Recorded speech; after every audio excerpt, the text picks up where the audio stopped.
Thor is what I would classify as a brawler tank, beefier than Captain America, but not exactly the walking slab of meat known as Venom. He strikes a very interesting balance between a dive tank and a pure brawler. His powers and abilities rely on you being in the face of your enemies, along with other melee DPS characters, but he doesn't quite have the utility of a Doctor Strange or a Hulk. Let's dive into Thor abilities, where he shines, and how to play him in some real games. Starting with his regular attack, Mjolnir Bash is the way you recharge your Thor force in order to cast the big man's abilities. The three little hammer indicators on your HUD are his charges, and each melee hit replenishes one charge. This attack changes when you use the Awakening Rune ability, and we'll touch more on that later. All of Thor's abilities that use the Thor Force come with a pretty sweet perk: extra health for your big bad brawler. These charges do come back over time, but again, they're restored much more quickly when you hit him in the face with your hammer. His next and most iconic ability is Storm Surge, where Thor spins up his hammer and flies with it to your destination. It's not only a decent movement ability, but it also provides a knockback effect when you connect with enemies. The key to mastering this tool is knowing when to chain it into your combo while brawling, and the best use case scenario, in my opinion, is to create some breathing room when engaging with other tanks or multiple enemies at once. Spinning up your hammer after a quick combo, or when things get too hairy, is a good way to create space. Keeping that space falls onto Thor's next few abilities. Hammer Throw is pretty self-explanatory. You throw hammer to hit people far away, and it comes back to you. It does not count as Mjolnir Bash, just in case you thought you could restore your Thor Force from a distance. You are a melee boy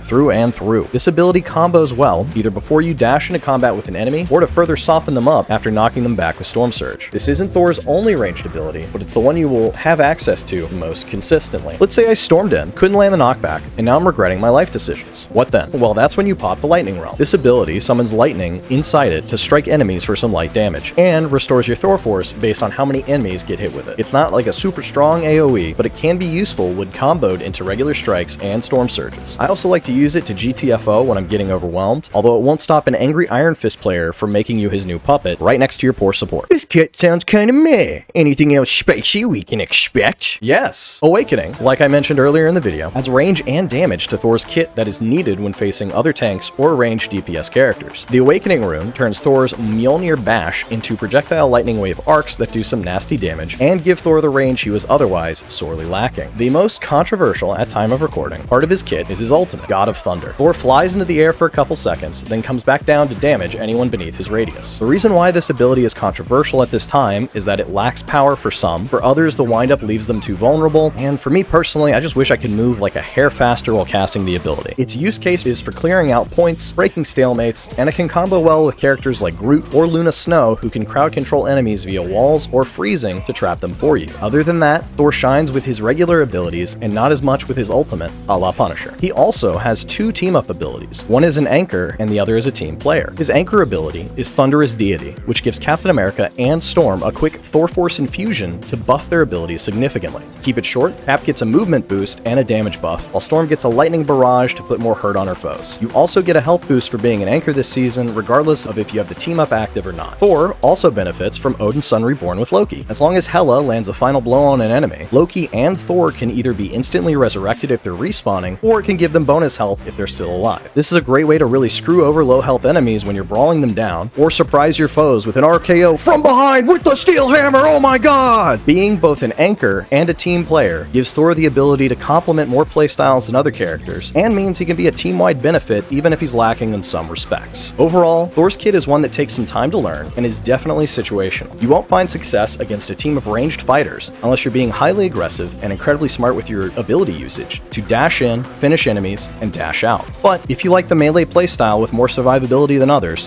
Thor is your God of Thunder. Behold the God of